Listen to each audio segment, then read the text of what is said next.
चलिए, शिक्षक भर्ती परीक्षा की तैयारी के लिए आए हैं आप लोग। ठीक, सिलेबस तो आपने देख लिया होगा, सर भी बता दिए होंगे, है ना, कि कौन कौन से सब्जेक्ट का कितना कितना क्या क्या वेटेज रहता है।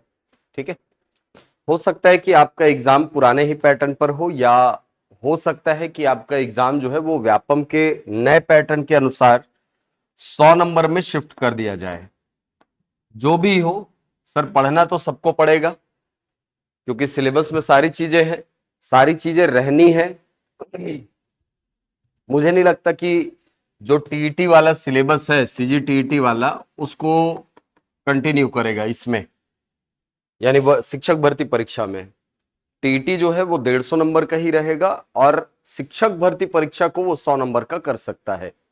हो सकता है कि वो सीजीटीईटी को भी 100 नंबर का कर दे, लेकिन इसकी संभावना मुझे एकदम बहुत कम लग रही है। ठीक है, अगर मैं संभावनाओं पर जाता हूं तो संभावनाएं तो बहुत सारी हैं कि सर हिंदी का सिलेबस कितना रहेगा, या गणित कितना रहेगा, या कौन कितना, मतलब कौन से सब्जेक्ट से कितना कर देगा। संभावनाएं बहुत सारी हैं, लेकिन ये मान करके चलिए कि जो सब्जेक्ट आपके सिलेबस में अभी आपको दिख रहा है वो सारे सब्जेक्ट आपको आगे भी दिखेगा, यानी शिक्षक भर्ती परीक्षा के दौरान आपको वो सिलेबस एज इट इज ही मिलेगा। वेटेज थोड़ा सा कम हो सकता है, जैसे हिंदी को परसेंट के हिसाब से थोड़ा कम कर देगा, या अंग्रेजी को परसेंट के हिसाब से थोड़ा कम कर देगा, गणित को थोड़ा बहुत कम वेटेज का कर देगा, लेकिन परसेंट वाइज देखोगे तो वो वैसा ही रहेगा। मतलब जैसे अभी 150 नंबर में 30-25 नंबर की हिंदी है, तो उसको थोड़ा सा कम करके हो सकता है वो 15 नंबर का कर दे, अंग्रेजी को 15 नंबर का कर दे, जो गणित वाला हिस्सा है उसको 30 नंबर से कम करके 20 नंबर का कर दे। ऐसे करके वो वैल्यू वाइज थोड़ा सा कम करेगा, लेकिन महत्व तो उसका वैसा ही रहेगा, ये ध्यान रखिएगा। ठीक है, और मैं आपको आगे जाकर के हिंदी भाषा पढ़ाने वाला हूं, तो हिंदी भाषा का सिलेबस यदि आप देखें तो हिंदी भाषा का सिलेबस देखा है आपने? सिलेबस देखे कि नहीं शिक्षक भर्ती परीक्षा का? देखे है ना? हाँ, इसमें यदि हिंदी भाषा का सिलेबस देखें तो ये सहायक शिक्षक और शिक्षक में थोड़ा सा अलग है। बहुत ज्यादा मैं डिफरेंस नहीं बोलूंगा, क्योंकि शिक्षक भर्ती परीक्षा और सहायक शिक्षक भर्ती परीक्षा में आपको सिलेबस में बहुत ज्यादा अंतर नहीं दिखता है। बहुत ज्यादा अंतर नहीं दिखता है। क्यों नहीं दिखता है सर? क्योंकि हिंदी का सिलेबस सर क्या ही अलग कर लेगा। हाँ, वो टॉपिक्स कम ज्यादा कर सकता है जो उसने किया है। वर्ग 2 में आपको 4 टॉपिक एक्स्ट्रा जोड़ दिया है, जबकि सहायक शिक्षक भर्ती परीक्षा में 4 टॉपिक कम है। बस यही अंतर है। पेडागोजी पूरा पढ़ना है, लिखा हुआ है उसमें, पूरे का पूरा पढ़ना है आपको। वहां पर अगर आप शिक्षक का सिलेबस देखेंगे तो शिक्षक के सिलेबस में आपको टोटल 9 अध्याय मिलेंगे, जो कि 6 और 3 में बटा हुआ है, जबकि सहायक शिक्षक में आपको 8 अध्याय मिलेंगे, जो कि 7 + 1 में बटा हुआ है। मतलब 6 अध्याय वहां पर व्याकरण के हैं, और 3 अध्याय जो है ये भाषा शिक्षण का है। वैसे ही सहायक शिक्षक में मैंने शायद उल्टा लिख दिया है। सहायक शिक्षक में आपको 6 अध्याय मिलेगा व्याकरण का, और 3 अध्याय पेडागोजी का है, जबकि शिक्षक में 7 अध्याय व्याकरण का और 1 भाग जो है ये पेडागोजी का है। ठीक है, यहां पर पेडागोजी में केवल लिख दिया है भाषाई कौशलों का विकास, श्रवण, पठन, वाचन, लेखन, केवल ये 4 कौशल लिख दिया है केवल पेडागोजी में। यहां पर अगर आप देखेंगे तो इन 3 अध्यायों में आपको बेसिक पेडागोजी पढ़ना है। मतलब आप सिलेबस देखेंगे तो आपको समझ में आएगा बच्चों में भाषाई विकास क्या होता है, बच्चों में भाषाई विकास की प्रक्रिया क्या होती है, उस प्रक्रिया के गुण क्या होते हैं। इसके अलावा आपको यहां पर देखने को मिलेगा कि बच्चे स्कूल आने के पहले क्या क्या सीख कर आते हैं। भाषाई कौशलों के बीच में अंतः संबंध जो होता है वो आपको पढ़ना है। मतलब यहां पर आपको सिलेबस जो है ये दिखेगा ज्यादा, लेकिन इसकी तुलना में अभी भी ये कम है, क्योंकि यहां पर चारों भाषाई कौशल बोल दिया है, तो इसमें अच्छा खासा आपको पढ़ना पड़ता है, जबकि यहां पर आपको थोड़ा सा उसकी तुलना में कम पढ़ना पड़ता है। लेकिन एक चीज और है कि सर क्वेश्चन का लेवल आप देखोगे तो हमारी एक सामान्य मान्यता है कि शिक्षक में प्रश्नों का स्तर बहुत अच्छा आएगा, जबकि सहायक शिक्षक में तुलनात्मक रूप से थोड़ा सा कम कठिन आपको प्रश्न पूछा जाएगा। लेकिन पिछली भर्ती परीक्षा को देखेंगे तो सहायक शिक्षक ज्यादा टफ आया था और शिक्षक का पेपर ज्यादा आसान आया था। इसकी तुलना में वो ज्यादा आसान था, वर्ग 2 ज्यादा आसान था, वर्ग 3 थोड़ा सा कठिन था। अब ऐसी स्थिति में आप ये नहीं बोल सकते कि सर शिक्षक का टफ आएगा और सहायक शिक्षक जो है ये आसान आएगा।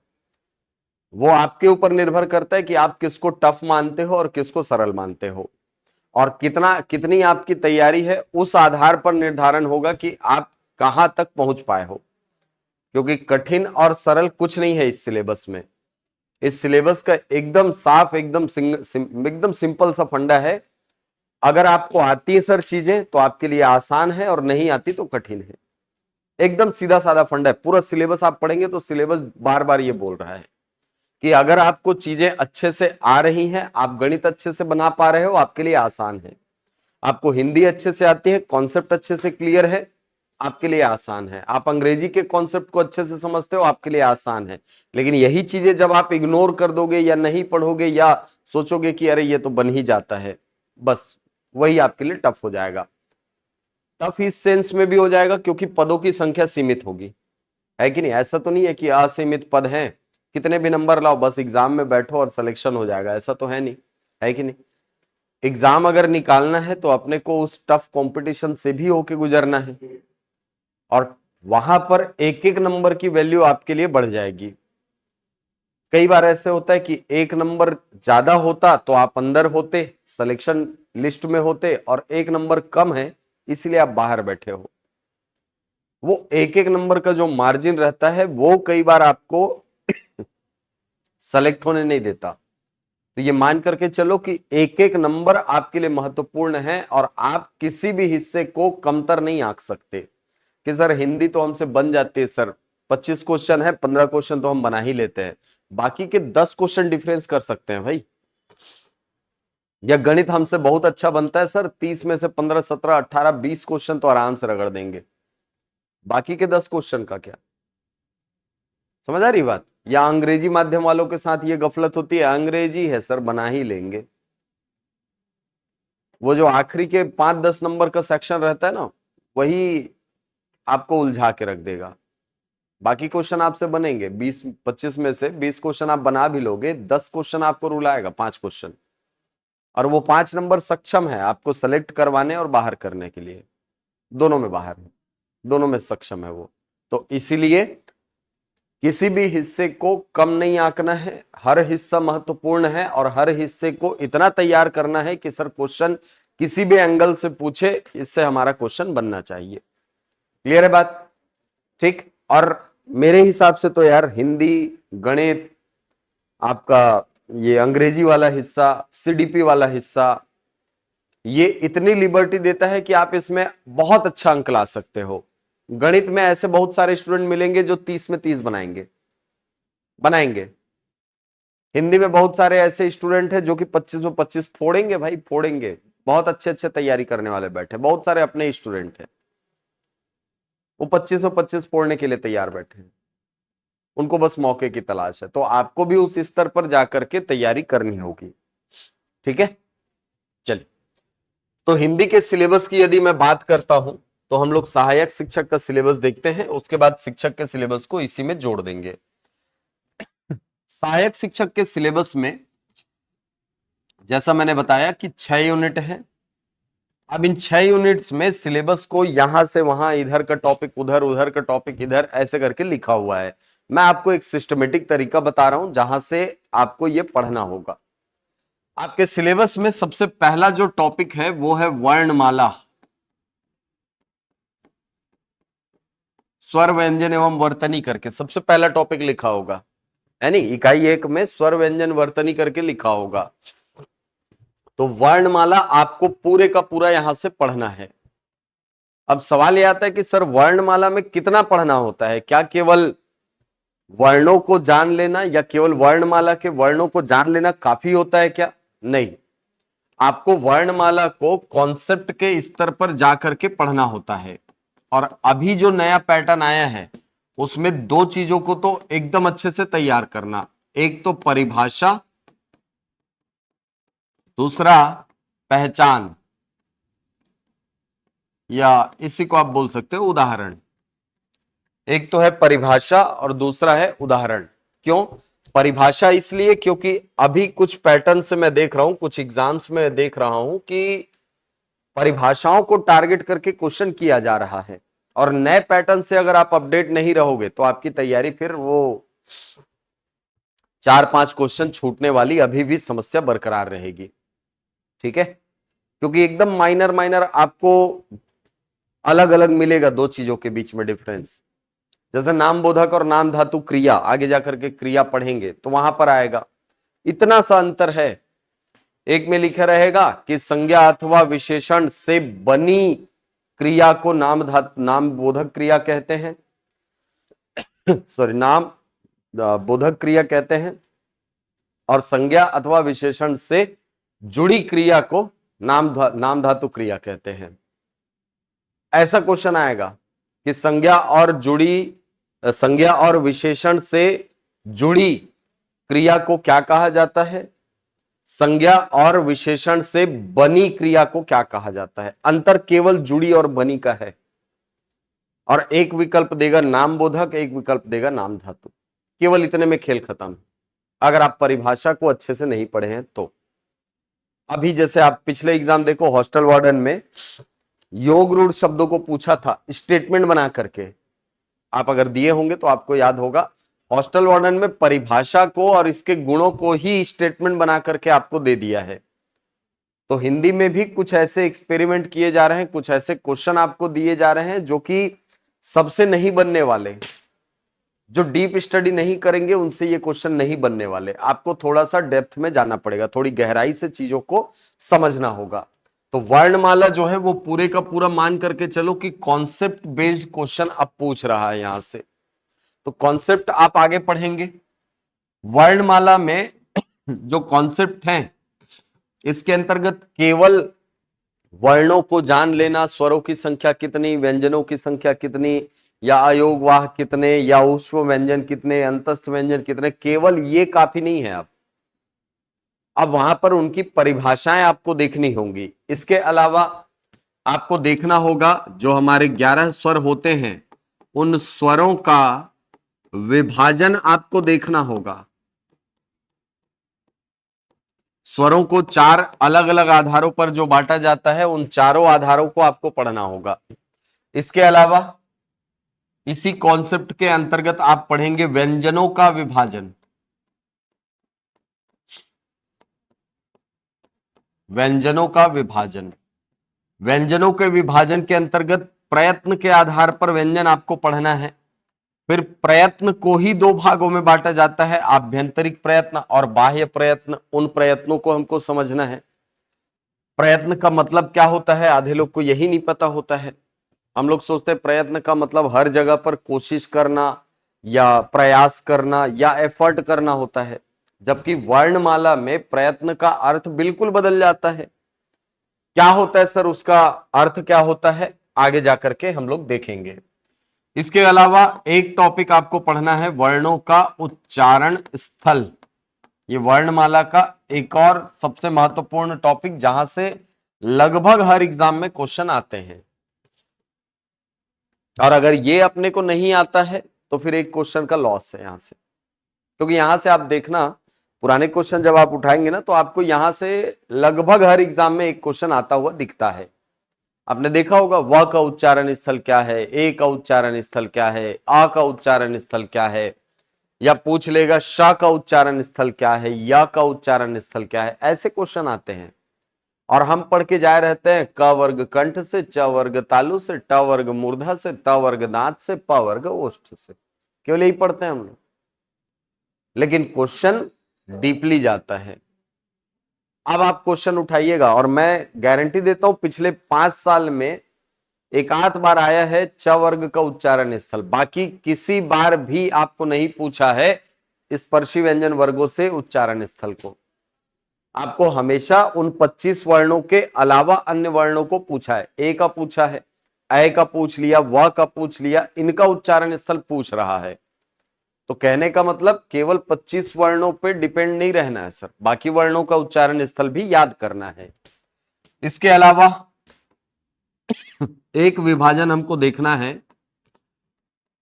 प्राणत्व के आधार पर वर्णों का विभाजन, यानी अल्प प्राण और महाप्राण वर्ण। एक कॉन्सेप्ट हमको इसी के अंतर्गत देखना है अघोष वर्ण और सघोष वर्ण, ये देखना है। इसके अलावा हमको एक टॉपिक देखना है इसी में एक टॉपिक देखना है, कुछ विशिष्ट वर्णों के नाम हैं, उन वर्णों के नाम हम लोग देखेंगे। जैसे जैसे आपको नाम मिलेगा कि वर्त्य व्यंजन किनको कहा जाता है, ये किनको रखा जाता है इसके अंतर्गत, या काकल्य वर्ण किसको कहा जाता है, इनको देखेंगे आगे जाकर के।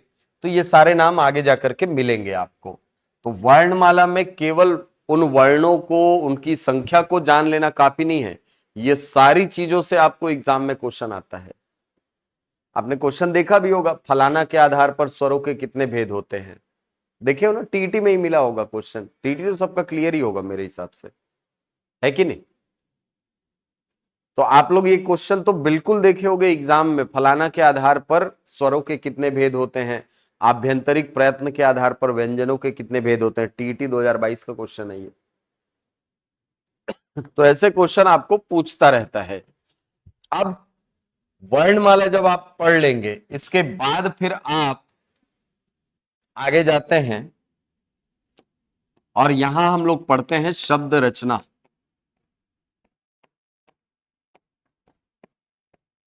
शब्द रचना के अंतर्गत 4 बड़े टॉपिक हैं।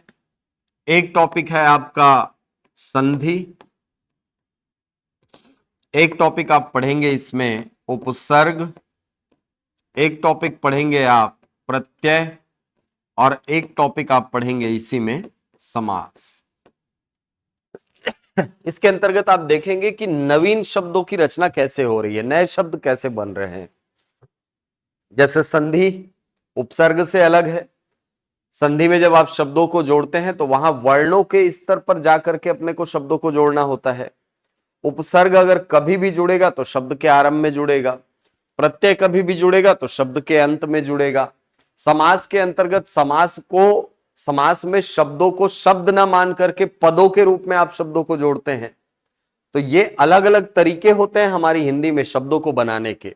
ये चारों तरीके आपको पढ़ने हैं, आपके सिलेबस में मेंशन है। इसके बाद एक टॉपिक हम लोग पढ़ेंगे इसमें शब्द साधन।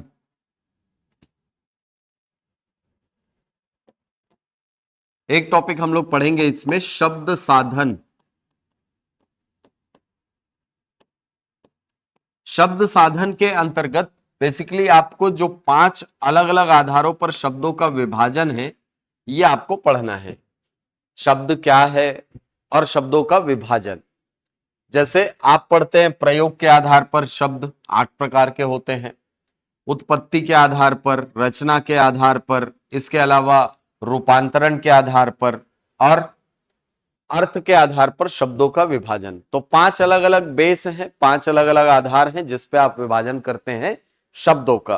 तो ये पांचों टाइप आपको पढ़ना है। सर शब्दों के कितने भेद होते हैं, इसी में आएगा आपका संज्ञा, सर्वनाम, विशेषण, क्रिया, क्रिया विशेषण, संबंध बोधक, समुच्चय बोधक, विस्मयादि बोधक शब्द। इसी में आपको तत्सम, तद्भव, देशज, विदेशज शब्दों को पढ़ना है। संकर शब्द की अवधारणा इसी में पढ़नी है। हाइब्रिड वर्ड्स क्या होते हैं वो भी देखना है अपने को। इसके अलावा आपको इसी में देखना है रूढ़, यौगिक और योग रूढ़ शब्दों को। आपको इसी में सार्थक और निरर्थक शब्द मिलेंगे, विकारी और अविकारी शब्द मिलेंगे।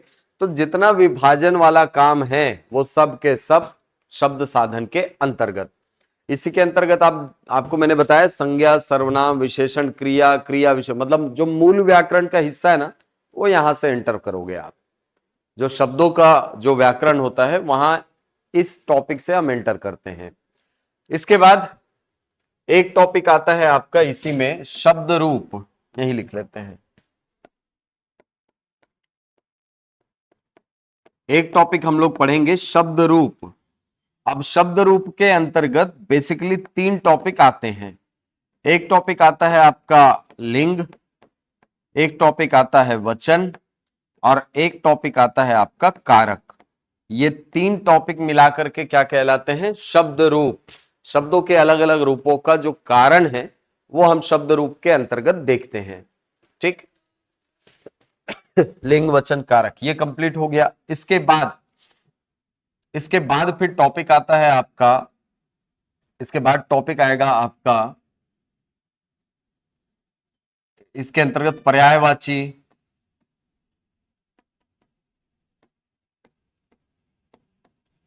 पर्यायवाची, विलोम, अनेक शब्दों के लिए एक शब्द,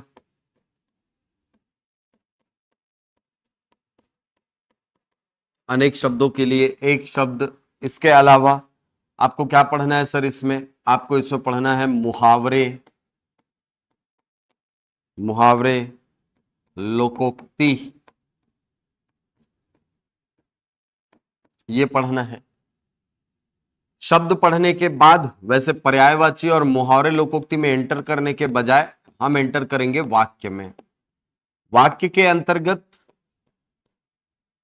2-3 टॉपिक आपको देखने हैं, जिसमें वाक्य के अंतर्गत सबसे पहले देखना है वाक्य के अंग, एक टॉपिक देखना है वाक्य के आवश्यक तत्व, और एक टॉपिक देखना है हमको वाक्य के भेद। 2 अलग अलग आधारों पर वाक्यों को बांटा जाता है, इन दोनों आधारों को हमको पढ़ना है। वाक्य पढ़ने के बाद फिर आप आएंगे व्याकरणिक अशुद्धियों में। अच्छा, इसी में जब आप लोग आवश्यक तत्व पढ़ोगे ना, और जब वाक्य का भेद पढ़ेंगे, तब यहीं पर आपका एक कॉन्सेप्ट क्लियर होगा पदबंध का। क्योंकि पदबंध कुल मिलाकर देखा जाए तो पदों के अंतर्गत ही तो आते हैं। ठीक, इसके बाद व्याकरणिक अशुद्धियां हैं, जिसमें आप शब्द की अशुद्धि पढ़ते हैं और वाक्य की अशुद्धि भी पढ़ते हैं। शब्द की अशुद्धि और वाक्य की अशुद्धि, ये दोनों टॉपिक पढ़ते हैं आप व्याकरणिक अशुद्धियों के अंतर्गत। ये पढ़ने के बाद फिर आप एंटर करते हो, यहां तक आपका जो वर्ग 3 का सिलेबस है ना, ये कंप्लीट होता है। वर्ग 3 में इतने सारे टॉपिक आपको पढ़ने हैं। वर्ग 3 में ये वर्ग 3 का सिलेबस है। इतना टॉपिक है आपके व्याकरण वाले हिस्से में। जो 6 अध्याय मैंने बताया ना, वो 6 अध्याय में ये सारी चीजें लिखी हुई हैं। अब इसी में अगर मैं 4 टॉपिक एक्स्ट्रा जोड़ दूं तो वो वर्ग 2 का सिलेबस बन जाता है। 4 टॉपिक कौन से सर? 4 टॉपिक में एक जो टॉपिक है वो है आपका शब्द शक्ति। जो 3 प्रकार की शब्द शक्तियां होती हैं उसको पढ़ना है। एक टॉपिक है आपका शब्द युग्म। शब्द युग्म को यहां पढ़ा जाता है पर्यायवाची, विलोम, इन शब्दों के साथ में। इसके बाद एक टॉपिक है आपका कारक चिन्ह। सिलेबस में लिखा नहीं है वर्ग 3 में, ये वर्ग 2 में है, लेकिन वर्ग 3 में भी इसका क्वेश्चन आता है। ठीक है, और एक टॉपिक है आपका काल। ये 4 ऐसे टॉपिक हैं जो कि आपको अतिरिक्त रूप से देखने को मिलता है। सॉरी, कारक चिन्ह लिखो, विराम चिन्ह है, सॉरी, है ना, विराम चिन्ह।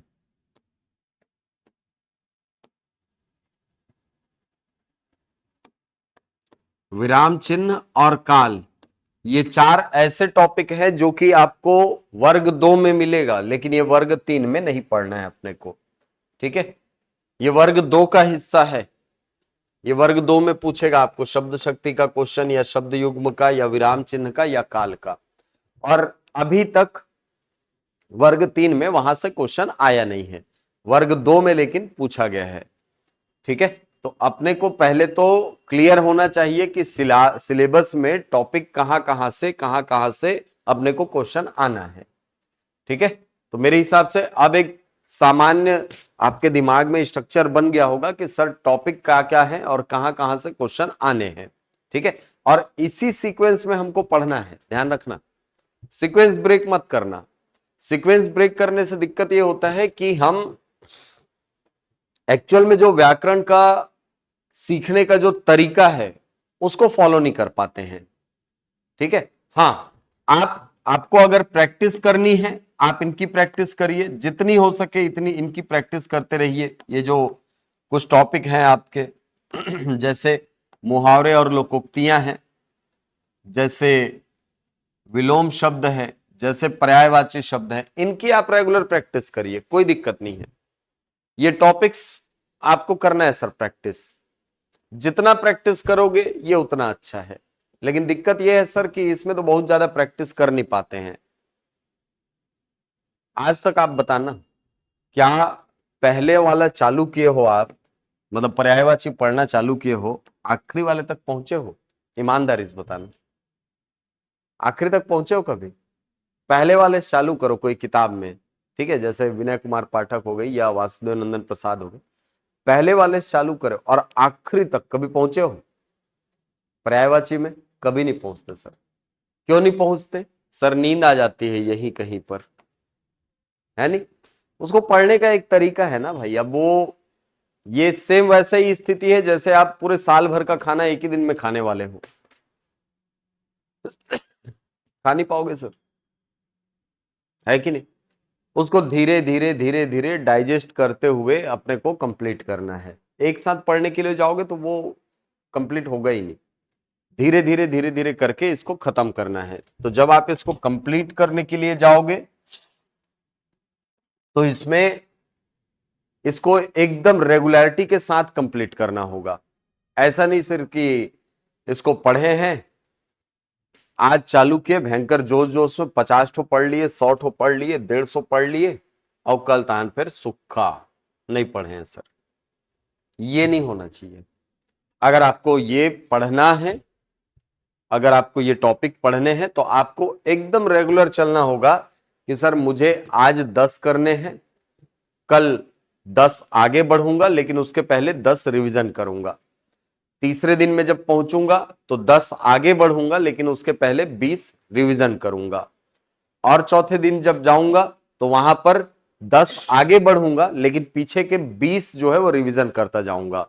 मतलब पीछे मैक्सिमम रखिए 20, रिवीजन करने वाला हिस्सा 20, आगे बढ़ते जाइए 10-10 करके। तब कहीं जा करके आपको ये इसका क्वेश्चन बनता हुआ दिखेगा या तुरंत याद आएगा कि अच्छा फलाना तो इसका पर्यायवाची है। क्योंकि एग्जाम हॉल में कई बार हम लोग कंफ्यूज होते हैं फलाना शब्द के पर्यायवाची में, होता है कई बार। ठीक है, तो ये सारा टॉपिक आपके व्याकरण वाले हिस्से में है। प्लस दोनों में अगर देखा जाए, चाहे वो सहायक शिक्षक हो या शिक्षक हो, प्लस करके यदि मैं लिखूं तो पेडागोजी वाला भाग जो है वो इसमें अतिरिक्त रूप से जुड़ा हुआ है।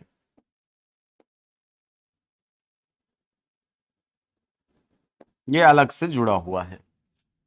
ठीक है, पेडागोजी में पूरा पढ़ना है, सारा चीज देखना है अपने को।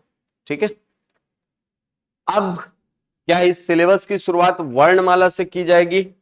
नहीं सर, इस सिलेबस की मैं शुरुआत करूंगा भाषा बोध से। इस सिलेबस की शुरुआत होगी भाषा बोध से, यहां से एक क्वेश्चन आप देखते हैं जिसमें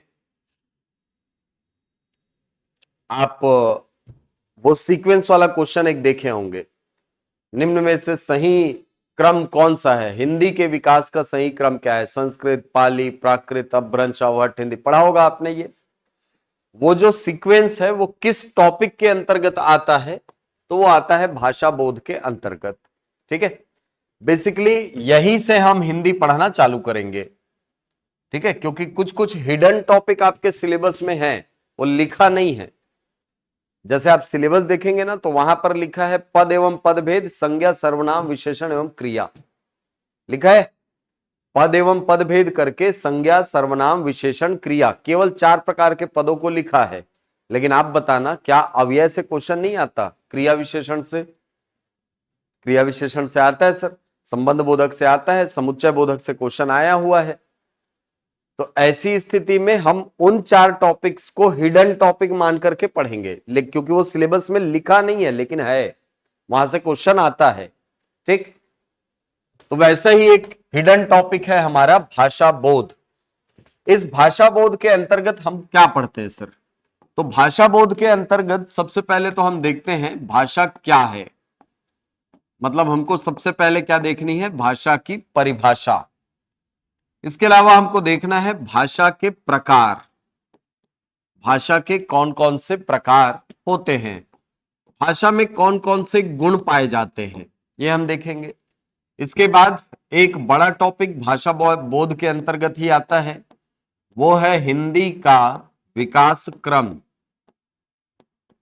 यानी जिस सीक्वेंस की मैं बात कर रहा था, है ना, संस्कृत, पाली, प्राकृत, अपभ्रंश, अवहट्ठ, हिंदी, तो ये सीक्वेंस कहां से आया है सर? ये हम पढ़ेंगे हिंदी के विकास क्रम के अंतर्गत।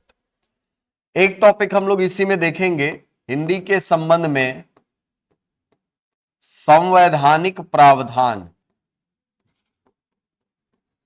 संवैधानिक प्रावधान, संवैधानिक प्रावधानों के अंतर्गत हमारे कॉन्स्टिट्यूशन में क्या क्या प्रोविजन किए गए हैं भाषाओं के संबंध में, उन टॉपिक्स को हम जानने का प्रयास करेंगे।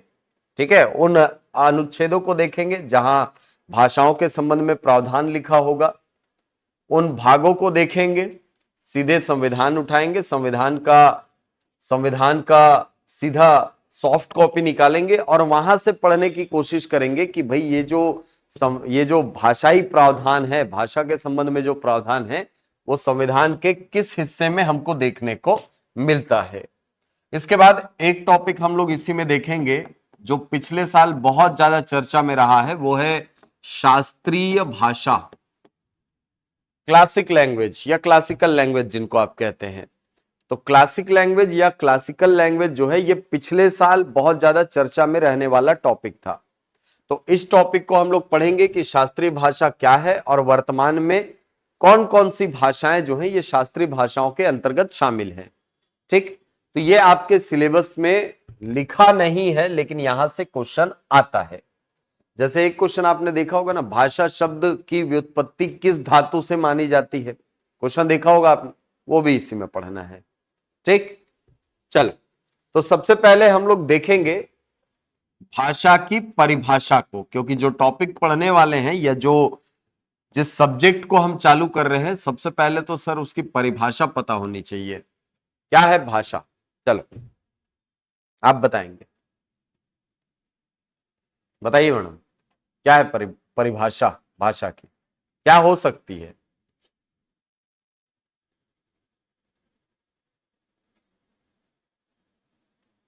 भाषा किसको बोलेंगे? अपने विचारों को बता सके। हाँ, और कोई?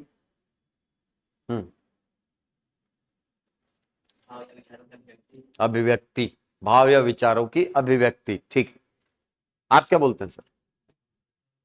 संप्रेषण का माध्यम। बहुत बढ़िया। मतलब कुल मिलाकर आप ये इस बात पर सहमत हैं कि भाषा जो है ये भावों की अभिव्यक्ति करने का एक माध्यम है कि नहीं? सभी इस बात को मानते हैं, या ये ऐसा जरिया है जिसके द्वारा हम अपने भावों को दूसरों तक पहुंचाते हैं, दूसरों तक संप्रेषित करते हैं?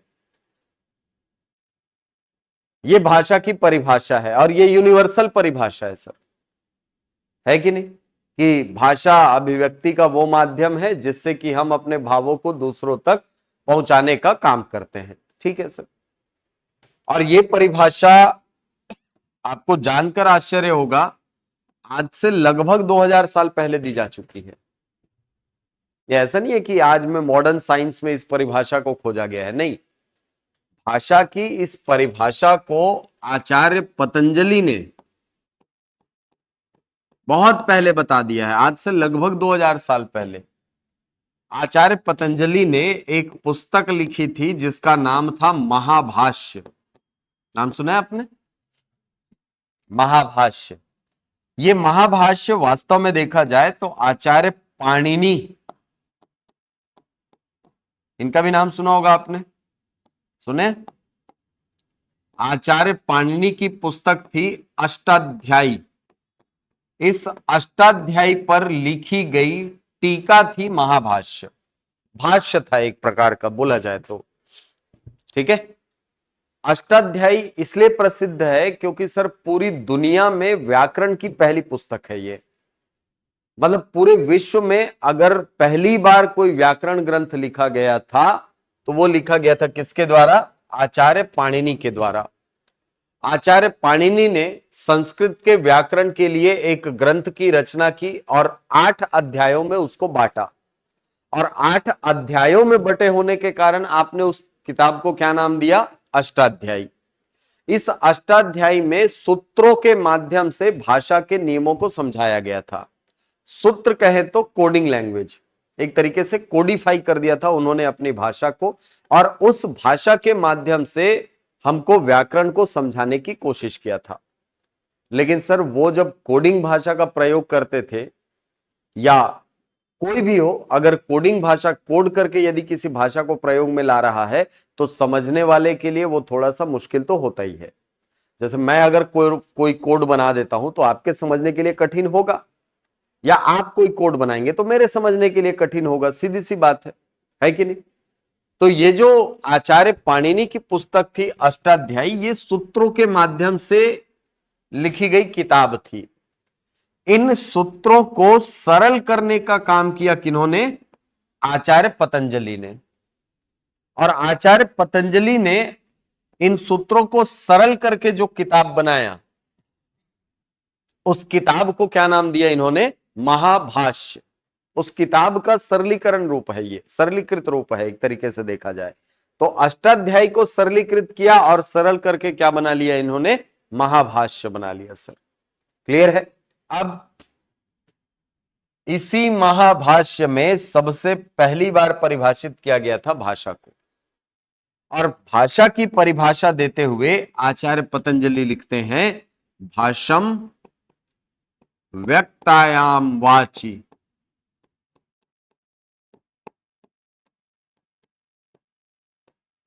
भावम मनेन उपजन्ते। ये आचार्य पतंजलि ने परिभाषा दी है। क्या कहा इन्होंने? कि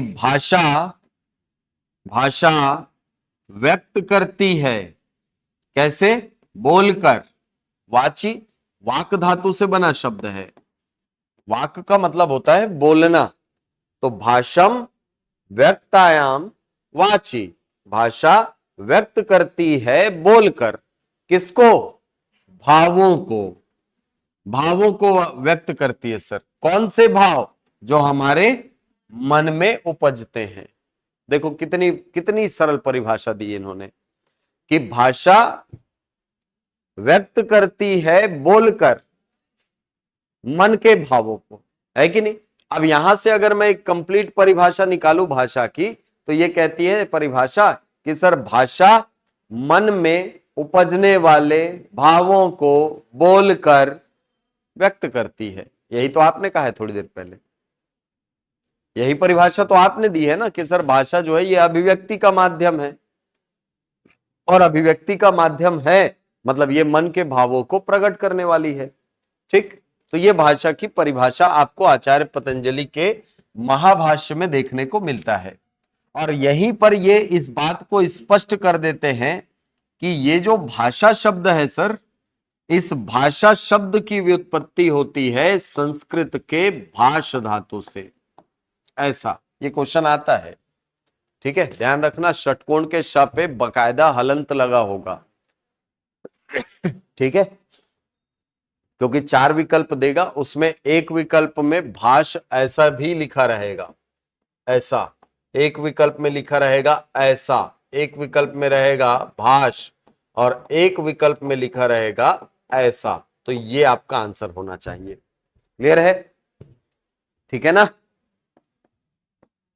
ठीक है ना? हाँ, तो ये ध्यान रखिएगा इसको कि भाषा शब्द जो है ये इस भाष धातु से बनी है। अब यहां से क्या एग्जाम में आता है सर? एग्जाम के लिए इंपॉर्टेंट फैक्ट है ये तीनों, ये दोनों किताबों के नाम और एक ये धातु जिससे भाषा शब्द की व्युत्पत्ति मानी जाती है। ठीक है, ये तीनों फैक्ट दिमाग में रखिएगा। अब ये तो समझ आ गया सर कि भाषा क्या है। आप समझिए, भाषा व्याकरण नहीं है, भाषा व्याकरण नहीं है। भाषा क्या है? भाषा अभिव्यक्ति है सर भावों की। आपका वाक्य यदि व्याकरणिक रूप से 100% सही ना हो, लेकिन आप यदि अपने ध्वनियों के द्वारा, अपने शब्दों के द्वारा यदि अपने भावों को संप्रेषित कर पा रहे हो, तो आपके द्वारा कही गई बात भाषा के अंतर्गत रखी जाती है। ठीक है, जैसे मान लो कोई विदेशी आया मेरे भारत में, है ना, अपने छत्तीसगढ़ में आया। अब छत्तीसगढ़ में आया, अब उससे मुझे बात करनी है, वो बढ़िया टोपी लगाया है, मुझे नहीं आती अंग्रेजी। मैं उसके पास जाऊंगा, मैं बोलूंगा your hat hat good good, hat hat good good. मैं ऐसा नहीं बोला your hat is looking good, मैं क्या बोलता हूं? Your hat hat good good, ये बोला मैंने। क्या मेरा भाव उस तक नहीं पहुंचा? वो थैंक यू बोला सर। इसका मतलब मैं जो अपने भाव प्रकट करना चाहता हूं वो भाव मैंने उस तक पहुंचा दिया सर। पहुंचा दिया कि नहीं? मैं जिस भाव को प्रकट करना चाहता हूं, जो उसको बोलना चाहता हूं, मैंने उसको बोल दिया सर, खत्म। ये भाषा है। ठीक है, और जरूरी नहीं है कि भाषा 100% व्याकरण से बंधी हुई ही हो। ठीक है, आप यदि राह चलते भी किसी को आते जाते बोल रहे हो ना, औ कका कति जावत हस, औ कका कहां लावत हस, भाषा है सर। ठीक है, हाँ, औ वाचा संबोधन है सर वो। ठीक है, तो एक तरीके से देखा जाए तो भाषा जो है इसका दायरा बहुत बड़ा है, बहुत विस्तृत है। व्याकरण उसका केवल एक हिस्सा है सर, जिसके अंतर्गत भाषा के नियमों को हम पढ़ते हैं। ठीक है, भाषा के नियमों को पढ़ने के लिए हम व्याकरण का अध्ययन करते हैं, जबकि भाषा इस व्याकरण के दायरे से बहुत अलग है, बहुत विस्तृत है, बहुत बृहद है इसका क्षेत्र। ध्यान रखिएगा इसको। भाषा का क्षेत्र विशाल होता है, दीर्घ होता है, लेकिन व्याकरण सीमित है। यहां पर आप नियमों को पढ़ेंगे, वो नियम के बाहर अगर कुछ भी जाता है तो वो नियम में नहीं आएगा सर। ठीक है, लेकिन भाषा के अंतर्गत वो सारी चीजें भी आती है जो व्याकरण से बंधी हुई ना हो। जैसे your hat is looking good, ये व्याकरणिक रूप से सही वाक्य है, लेकिन अगर मैं कहता हूं योर हैट गुड गुड, कहां से व्याकरण से बंधा है सर? नहीं बंधा है, लेकिन है ना, ये आपने भावों को पहुंचाया तो ये भाषा में आएगा। हालांकि व्याकरण के अंतर्गत इसको उदाहरण के रूप में नहीं लिया जा सकता। ठीक है, तो भाषा अभिव्यक्ति का माध्यम है जिससे कि आप अपने मन के भावों को दूसरे तक संप्रेषित करते हैं, दूसरों तक पहुंचाते हैं। अब दूसरी बात कि सर भाषा के प्रकार कितने होते हैं? अच्छा, जब मैं कहता हूं भाषा के प्रकार, तो क्या आप अब इसका मतलब समझ पा रहे हो? भाषा के प्रकार कहने का सीधा सा मतलब है कि मैं अपने मन के भावों को दूसरों तक कितने तरीकों से पहुंचा सकता हूं, है कि नहीं? तो मैं अपने मन के भावों को 3 तरीकों से दूसरों तक पहुंचा सकता हूं। एक, ध्वनि के रूप में, या ध्वनियों द्वारा कहूं, मैं अपने भावों को दूसरों तक कैसे पहुंचाऊंगा? ध्वनियों द्वारा। जब ध्वनियों द्वारा मैं अपने भावों का संप्रेषण करता हूं तो भाषा के इस प्रारूप को कहा जाता है मौखिक भाषा। जैसे मैं आपसे अभी बात कर रहा हूं, मैं आपसे बात कर रहा हूं तो सर मेरे मुंह से कुछ ध्वनियां ही तो निकल रही हैं, है कि नहीं? इन ध्वनियों में कुछ अर्थ छुपे हैं। आप चूंकि इनके अर्थ को समझते हैं तो मेरे द्वारा कहे गए बातों का भाव आप तक पहुंच जाता है। हो गया सर भावों का संप्रेषण। तो ध्वनियों द्वारा भावों का संप्रेषण जब होता है तो इस प्रारूप को कहा जाता है क्या? मौखिक भाषा। भाषा का दूसरा तरीका या भावों का दूसरा तरीका होता है ध्वनि चिन्हों द्वारा भावों का संप्रेषण करना। ध्वनि चिन्हों द्वारा। और जब ध्वनि चिन्हों द्वारा मैं भावों का संप्रेषण करता हूं तो भाषा के इस प्रारूप को कहा जाता है लिखित भाषा। यह लिखित भाषा है सर। लिखित भाषा भाषा का वह प्रारूप है जिसमें ध्वनि चिन्हों के माध्यम से भावों का संप्रेषण होगा। ठीक है, कैसे सर? जैसे जैसे आप कोई किताब पढ़ते हैं या अखबार पढ़ते हैं, जैसे आप बढ़िया सुबह सुबह अखबार खोले, अखबार खोलते ही क्या अखबार से कोई आवाज निकलती है क्या? कोई आवाज निकलती है क्या? नहीं। अगले 3 दिन भारी बारिश की चेतावनी, मौसम विभाग ने जारी किया नोटिस, ऐसा कुछ आता है क्या? आवाज निकलती है क्या? नहीं सर। वहां पर यदि आप ध्यान से देखेंगे ना तो वहां पर चिन्ह बने होते हैं, है कि नहीं? वहां पर ये चिन्ह लगा है, इसका मतलब आप समझ जाएंगे इसको क्या पढ़ना है, मौ। अगर ये लगा है आप पढ़ेंगे सा, ये लगा है आप बोलेंगे सर म, और तीनों का संयोजन करके शब्द बनाएंगे क्या, मौसम। अब आपके दिमाग में एक इमेज बन जाता है कि अच्छा ये होता है। ये ध्वनि चिन्ह किसको इंगित कर रहा है, आपके दिमाग में इमेज बन जाएगा। जैसे जैसे वहां लिखा है पेड़ा, दिमाग में इमेज बना, इनके संयोजन से किसका इमेज बनेगा, पेड़ का। अब मान लो मैं कहूं पेड़ से टकरा कर गाड़ी गिर गई, अब इस पूरे लाइन की इमेज बनेगी आपके दिमाग में, बन रही है ना? पेड़ से टकरा कर गाड़ी गिर गई। अब आपके दिमाग में इस पूरे वाक्य का एक इमेज बनता है, गाड़ी चलती हुई दिख रही है, जाकर के पेड़ पे टकराने वाली है सर, है कि नहीं? हाँ। तो कुल मिलाकर देखा जाए तो यहां पर आप ध्वनियों का प्रयोग नहीं कर रहे हो, बल्कि आप प्रयोग कर रहे हो किसका, ध्वनि चिन्हों का।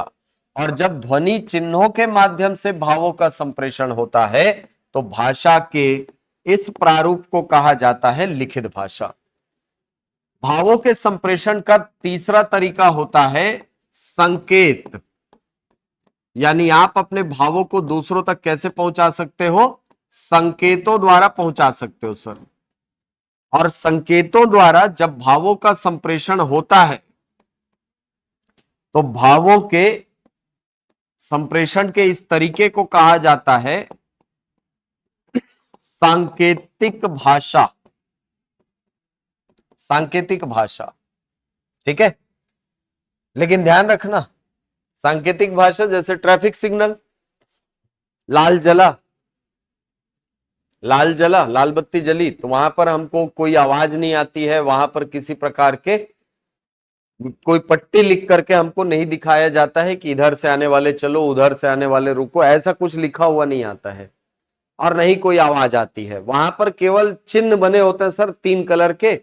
आप चूंकि उन तीनों अर्थों को समझते हैं इसीलिए ट्रैफिक सिग्नल का आप अनुपालन करते हो, यही होता है कि नहीं? तो जब संकेतों के माध्यम से भावों का संप्रेषण होता है तो भावों के संप्रेषण के इस तरीके को कहा जाता है क्या, सांकेतिक भाषा। अब यदि एग्जाम में क्वेश्चन आएगा कि भाषा के कितने प्रकार होते हैं, तो ध्यान रखना भाषा के प्रकारों में सांकेतिक भाषा को शामिल नहीं किया जाता। भाषा के प्रकार कभी भी क्वेश्चन आएगा तो आंसर क्या लेना है, 2। क्यों सर? इसका जवाब हमको आचार्य कामता प्रसाद गुरु खुद देते हैं।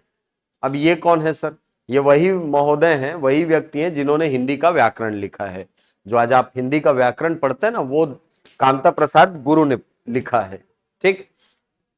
वो कहते हैं कि चूंकि सांकेतिक भाषा का व्याकरण लिख पाना संभव नहीं है, सांकेतिक भाषा का व्याकरण लिख पाना संभव नहीं है, नियमबद्धता इसमें नहीं हो सकती, इसीलिए सांकेतिक भाषा को भाषा के प्रकार में शामिल नहीं किया जाना चाहिए। भाषा के प्रकार में शामिल होंगे कौन? एक मौखिक भाषा और दूसरी लिखित भाषा। कभी भी क्वेश्चन आए भाषा के कितने प्रकार होते हैं, आंसर कितना लेना है, 2। 3 मत ले लेना सर, आप तो बताए थे करके, ठीक है। सांकेतिक भाषा भावों के संप्रेषण का तरीका हो सकता है, लेकिन भाषा के प्रकारों में यह शामिल नहीं होता। क्लियर है? चल, तो यह है भाषा के प्रकार। अगली क्लास में हम लोग देखेंगे कि भाषा में कौन कौन से गुण पाए जाते हैं। कल मुझे याद दिलाना, इस टॉपिक से हम लोग कंटिन्यू करेंगे फिर। ठीक है, चलिए, कोई डाउट है? कोई डाउट नहीं? ठीक है, आएगा डाउट, धीरे धीरे पढ़ते जाएंगे ना, तो क्वेश्चन साथ में पैरेलली सॉल्व करते जाएंगे तो डाउट भी आते चलेंगे। ठीक है, कोई भी एक एमसीक्यू की और कोई भी एक व्याकरण की किताब जरूर रख लेना। ठीक है, दोनों जरूरी है, दोनों जरूरी है। अगर आपको व्याकरण की किताब चाहिए तो विनय कुमार पाठक, है ना, या वासुदेव नंदन प्रसाद, अच्छी किताबें हैं, आप इनको प्रयोग कर सकते हैं। एमसीक्यू के लिए कोई भी किताब आपको जो मार्केट में उपलब्ध दिख रही है, आप उसको उठा लो। ठीक है, हाँ, ध्यान रखना, फैक्ट उनको आंसर में लेना जो मैं यहां पर आपको बताऊंगा। ठीक है, क्योंकि घटना चक्र वगैरह पढ़ोगे तो उसमें दिक्कत यह होता है कि वो नेशनल लेवल की किताब है और कई राज्यों में स्वरों की संख्या सर आज भी 13 लेता है। ठीक है, जबकि छत्तीसगढ़ में कोई ऐसा एग्जाम नहीं है जिसमें व्यापम ने या सीजीपीएससी ने आंसर लिया हो 13, कभी नहीं, वो 11 मतलब 11। ठीक है, तो इसको थोड़ी सावधानी से पढ़िएगा कि फैक्ट जो है वो उन्हीं को फॉलो करना जो मैं आपको क्लास में बताऊंगा। ठीक है, चलो।